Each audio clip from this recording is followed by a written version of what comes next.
সবাই কেমন আছেন? অনেক কষ্ট দিয়ে গেলাম না, অনেক সময় করা হয়ে গেল।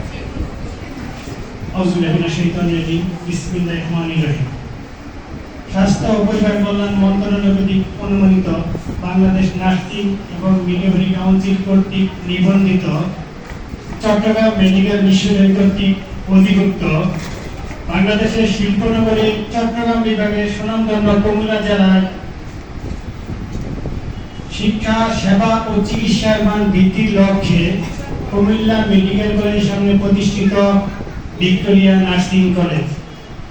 আজকে এই কলেজের ওরিয়েন্টেশন প্রোগ্রাম।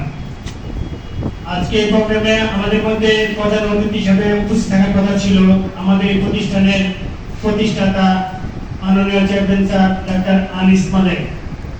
ওনার পারিবারিক প্রাতিষ্ঠানিক কাজের কারণে আসতে পারে নাই, সেজন্য দুঃখিত। আমাদের আজকের অনুষ্ঠানে সভাপতিত্ব করছেন আমাদের ভিক্টোরিয়া নার্সিং কলেজের অধ্যক্ষ, বাংলাদেশ সেনাবাহিনী এবং বাংলাদেশ আর্মি নার্সিং কলেজের সাবেক মেজর তাহমিল ইসলাম খানম ম্যাডাম। আমাদের মধ্যে প্রধান মেহমান হিসেবে ছিলেন কুমিল্লা মেডিকেল কলেজের বর্তমান সুপারিনটেন্ডেন্ট ফারহান আক্তার ম্যাডাম। আমন্ত্রিত হিসেবে উপস্থিত থাকার কথা ছিল কুমিল্লা নার্সিং কলেজের nursing incharge instructor Akbari Khanam madam, instructor Monir Islam Sarkar. এখন বর্তমানে উপস্থিত আছেন আমাদের এই কলেজের শিক্ষক মণ্ডলী, আমার অফিস কর্মকর্তা কর্মচারীবৃন্দ, উপস্থিত আছেন শ্রদ্ধাভাজন অভিভাবক মণ্ডলী, যারা দূর দূরান্ত থেকে অত্যন্ত পরিশ্রম করে ব্যস্ততা কাটিয়ে আমাদের এখানে উপস্থিত হয়েছেন, এবং আজকে যাদের জন্য এই অনুষ্ঠান, আমাদের নবাগত ছাত্রছাত্রীবৃন্দ, সকলকে আমার এই প্রতিষ্ঠানের পক্ষ থেকে আন্তরিক অভিনন্দন ও শুভেচ্ছা। শুরুতে শ্রদ্ধার সাথে স্মরণ করছি আমাদের এই কলেজের প্রতিষ্ঠানের প্রতিষ্ঠাতা এবং চেয়ারম্যান ডক্টর আনিস মালেক স্যারের পিতা, যার হাত ধরে বাংলাদেশের 6টি নার্সিং কলেজ, 12টি মেস, 8টি প্যারামেডিকেল ইনস্টিটিউট, একটা ডেন্টাল কলেজ, একটা হসপিটাল এবং একটা কলেজ সহ মোট 28টি প্রতিষ্ঠান প্রতিষ্ঠিত হয়েছিল। আজকে উনি আমাদের মাঝে নেই, আমরা সকলেই ওনার রোহের আত্মার মাগফিরাত কামনা করছি। আমি অভিভাবকদের দৃষ্টি আকর্ষণ করে অল্প কিছু কথা বলতে যাচ্ছি। যারা অভিভাবক আছেন, এখানে যে ছাত্রছাত্রীগুলো দিয়ে গেছেন আপনাদের ছেলেমেয়ে, 3টা ক্যাটাগরির মধ্যে আমরা সকলে জানি, বাবা মা, ডাক্তার, আর তৃতীয় হচ্ছে যেখানে ছাত্রছাত্রীরা পড়াশোনা করে সেখানে শিক্ষক মন্ডলী এবং অফিস কর্মকর্তাবৃন্দ। এই 3টা ক্যাটাগরির একটা অংশ। ছেলে যেরকম ছেলে মেয়ের জন্য আমার কাছে প্রিয়, ডাক্তারের কাছে রোগী যেমন প্রিয়, একজন শিক্ষকের কাছেও তার ছাত্রছাত্রীরা ঠিক তেমনই গুরুত্বপূর্ণ। আমি মনে করি আমাদের যে শিক্ষক প্যানেল আছে, অফিস কর্মকর্তা আছে, তারা আন্তরিক, খুবই আন্তরিক। আপনারা যে কোনো সময় যে কোনো বিষয়ে আপনারা আমাদেরকে ফোন দিবেন, যোগাযোগ রাখবেন। আপনাদের ছেলেমেয়েগুলা নিয়মিত কাজ করছে কিনা, নিয়মিত ক্লিনিক্যাল প্র্যাকটিস হচ্ছে কিনা, এগুলোর ব্যাপারে অবশ্যই গুরুত্ব সহকারে তদারকি করবেন। কারণ আমরা হয়তো আপনার ছেলেকে একটু কম গুরুত্ব দিব, কিন্তু আপনি কিন্তু আপনার ছেলে মেয়েকে অবশ্যই স্বয়ংসম্পূর্ণ গুরুত্ব দিবেন। এটা হচ্ছে তার দ্বিতীয় ধাপ। আমাদের নার্সিং কলেজে সে আসছে, তার এটা দ্বিতীয় ধাপ। প্রথম ধাপগুলা এসএসসি জিসি কমপ্লিট করে আসছে, দ্বিতীয় ধাপ, আর এই ধাপটাই তার বেস্ট ধাপ। এখন তার যে একটা চিন্তা চেতনা, তার যে একটা উদ্দেশ্য, এই উদ্দেশ্যটাকে সে যদি সঠিকভাবে পৌঁছতে পারে তাহলে সে জীবনে সাকসেস হতে পারবে। আর যদি সে সঠিক স্বয়ংসম্পূর্ণ উপস্থাপনার উপর কাজ না করতে পারে, এখানে অনেকগুলো বেলুন ঝুলে আছে, কখন কোন বেলুন ফুটে যাচ্ছে আমরা বুঝতে পারি না। এখানে আপনারা যারা একটা বেলুন, আমার এখানে 120 জন স্টুডেন্ট, বিএসসি, ডিপ্লোমা, মিডওয়াইফারি, 3টা কোর্সের 120 জন স্টুডেন্ট। আমি আশা করি লাস্ট শেষ পর্যন্ত এই 120 জন স্টুডেন্টই সাকসেস হয়ে আমার এই কলেজ থেকে বের হবে। এই সাকসেস হওয়ার পিছনে শুধু আমাদের অবদানটা ইম্পর্টেন্ট না, আমাদের থেকে বেশি অবদান আপনার যারা অভিভাবক আছে তাদের ক্ষেত্রে। আমি সবসময় মনে করব আপনারা আমাদের একটা পরিবার, আমরা আপনাদের পরিবারের একটি সদস্য।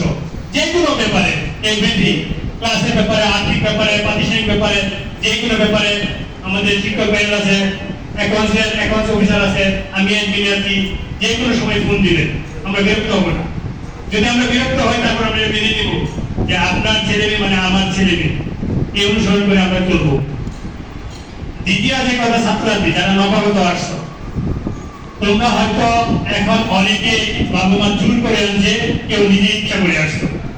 দুইটা, প্রথমত হয়তো বাবা মা চাইছে যে উনি জানেন যে এই কোর্সটা করলে কতটুকু সাকসেস হওয়া যায়, সেই জন্য তোমাদেরকে এই প্রতিষ্ঠানে ভর্তি করেছি।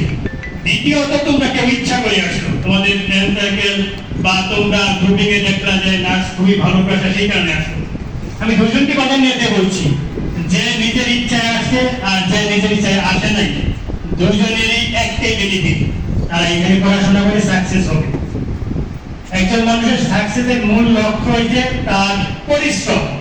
আপনি যতটা পরিশ্রম দিবেন ততটা সাকসেস হবে।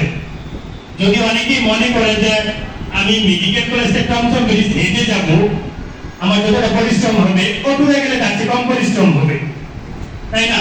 কিন্তু আপনি হেঁটে যাওয়ার আগে আপনি মনে থাকবে, অটুরা যাওয়াতে আপনার ততটা মনে থাকবে না, কারণ এটা আপনাকে ঘাম ঝরাবে। আর ঘাম ঝরানো জিনিস তখন বিফলে যায় না। ঘাম ঝরানো কোনো কাজ কোনো সময় বিফলে যায় না। টুডে টুমোরো আপনি তার সাকসেস প্রতিভা পাবেন। আমি মনে করি যেহেতু আপনারা এখানে পড়তে আসেন, আমাদের নার্সিং এবং স্বাস্থ্য মন্ত্রণালয়ের নোটিশ অনুসারে মিনিমাম 85% ক্লাসে প্রেজেন্ট থাকতেই হবে, মাস্ট বি। আপনি যত অসুস্থ হন, যত পারিবারিক সমস্যা হোক, যত প্রাকৃতিক দুর্যোগ হোক, 85% ক্লাসে প্রেজেন্ট থাকতেই হবে। যদি 85% এর কম 1% হন, তাহলে কিন্তু আমরা আপনাদের ফর্ম ফিল আপ করতে পারবো না।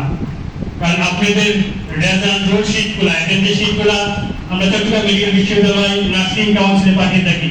ওটার উপর ভিত্তি করে আপনাদেরকে ফর্ম ফিল আপের অনুমতি দিয়ে থাকবে। সো আমি আশা করব অবশ্যই ক্লাসের ব্যাপারে 85%। আর আপনাদের দ্বিতীয় যেটা ক্লিনিক্যাল প্র্যাকটিস, আপনারা হয়তো এখন ফার্স্ট টার্ম পর্যন্ত আমরা আপনাদের রেগুলার ক্লাস করাবো। ফার্স্ট টার্মের পর থেকে আমাদের কারিকুলামের রুলস অনুসারে আপনাদের ক্লিনিক্যাল প্র্যাকটিস করতে হবে। ক্লিনিক্যাল প্র্যাকটিস বলতে একটা নার্স যে কাজ করাবে সেই কাজই করতে হবে শুরু থেকে। এই জন্যই নার্স এত সাকসেস। আপনি মেডিকেল কলেজ ডাক্তার বলেন, প্লাস ম্যাথের ডাক্তার বলেন, ওরা কিন্তু প্রথম পর্যায়ে সাকসেস হতে পারবে না। তারা 4 বছর করার পরে তারপরে ইন্টার্নিং করতে হয়। আর নার্সেদের প্রথম বছর থেকেই, একদম প্রথম বছরের 6 মাস পর থেকে তারা হসপিটালের সাথে স্বয়ংসম্পূর্ণ জড়িত থাকবে। তো ক্লিনিক্যাল প্র্যাকটিসটা বর্তমানে আমাদের সদর হসপিটাল, জেনারেল হাসপাতালে নেওয়া। আমরা আশা করছি যে কুমিল্লা মেডিকেল কলেজে নেওয়ার জন্য, যদি হয় আলহামদুলিল্লাহ, না হলে ওইখানে স্বয়ংসম্পূর্ণ ডিউটি, একজন নার্সের যে ডিউটি ছিল সকাল 8টা থেকে দুপুর 2টা, দুপুর 2টা থেকে রাত্রে 8টা, রাত্রে 8টা থেকে পরদিন সকাল 8টা, 3 শিফটই হয়। আমরা আপাতত যারা জেনারেল তাদেরকে 2 শিফটই ডিউটি করাই। ওখানে আমাদের কোনো বেনিফিট নেই, আপনাদের সাফল্যের জন্য এই কাজ করা হয়। এটা কারিকুলাম নার্সের রুলস, এটা আপনাকে স্বয়ংসম্পূর্ণ করতে হবে। ওইখানে অনেকগুলা নিয়ম নীতি আছে, এটাকে মানতে হবে। আমাদের কলেজের অনেক নিয়ম নীতি আছে, আমরা এক এক পর্যায়ে আপনাকে উপস্থাপনা করবো আপনার ধৈর্যের জন্য, সাকসেস করার জন্য। ভালো থাকবেন সবাই, ধন্যবাদ আবারও।